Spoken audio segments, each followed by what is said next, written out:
même contexte que j'enjoins le gouvernement de la République à renforcer les capacités logistiques et matérielles de nos forces de défense et de sécurité nécessaires pour soutenir leur montée en puissance. Cette commémoration est aussi l'occasion d'exprimer mes condoléances les plus attristées aux familles éprouvées et la solidarité de toute la nation à nos frères et sœurs de l'Est du pays, à nos compatriotes déplacés et aux autres victimes des violences et des affres de cette guerre nous imposée injustement. Afin d'éviter de tomber dans le piège de la xénophobie et du discours de haine, je vous exhorte, Congolaises et Congolais, à plus de vigilance et à respecter l'ordre établi. Notre diversité socio-culturelle, qui est une richesse inégalable, est un atout majeur pour notre développement et notre cohésion. Cette diversité fait la République démocratique du Congo et lui rend sa grandeur. Mais très chers compatriotes, le combat pour la libération n'est pas fini. Il se pose aujourd'hui en termes économiques et se gagnera sur le front du développement.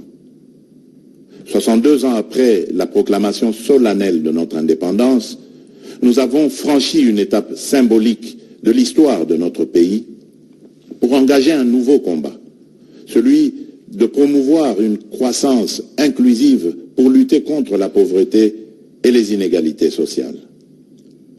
Tous ensemble, nous devons être conscients qu'une dépendance économique prolongée nous mènera à terme à l'érosion de notre indépendance politique. Ainsi, pour jeter les jalons de cette indépendance économique et du développement durable de notre pays, le gouvernement de la République démocratique du Congo a fourni des efforts qui ont permis l'amélioration de fondamentaux, abouti notamment à l'augmentation significative des réserves de change, l'appui à la gratuité de l'enseignement primaire, l'amélioration des salaires de base de l'ordre de 30% en moyenne pour les fonctionnaires, les militaires et les policiers, l'amélioration du système de retraite des agents publics de l'État, ainsi que le financement du processus électoral. Pour ce qui concerne la mise en œuvre de la couverture santé universelle, à ce jour, nous en avons parcouru du chemin et des étapes concrètes et essentielles ont été franchies. J'ai instruit le Premier ministre ainsi que tous les ministres concernés d'entreprendre sans délai la migration du système actuel octroyé de prise en charge médicale des fonctionnaires de carrière ainsi que des hauts fonctionnaires et assimilés vers le système contributif prévu par la couverture santé universelle. Dans les semaines qui viennent, le programme d'accès gratuit aux soins de santé pour la femme enceinte, les accouchements et les soins aux nouveau-nés sera effectif dans l'ensemble des zones de santé de Kinshasa. Ensuite, ce programme s'étendra progressivement aux autres provinces du pays.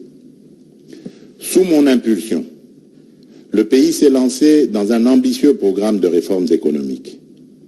Ces dernières se complètent sur le plan financier par une mobilisation importante des ressources, tant internes qu'externes, lesquelles ont diversifié les sources de nos revenus.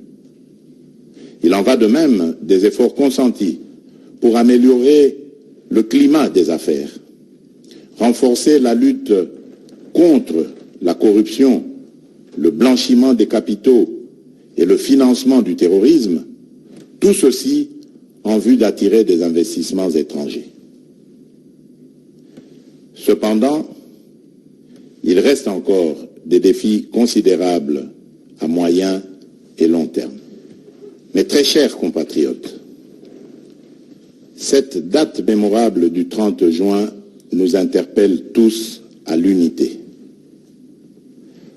Par-delà nos diversités de tous ordres, et au regard des menaces et autres velléités dont le pays est victime, ce 30 juin à la saveur si particulière est une date qui doit absolument nous rassembler, symboliser et galvaniser notre serment de vivre ensemble, unis par le sort et dans l'effort, serment que nous avons hérité de nos pères fondateurs et que nous devons, à notre tour, vertueusement transmettre aux générations futures.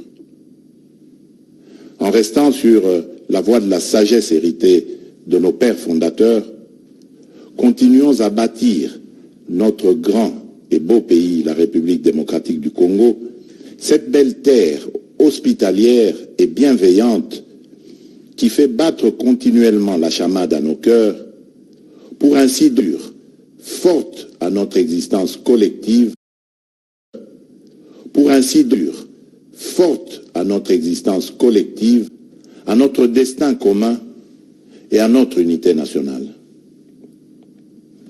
Bonne et heureuse fête de l'indépendance à toutes et à tous.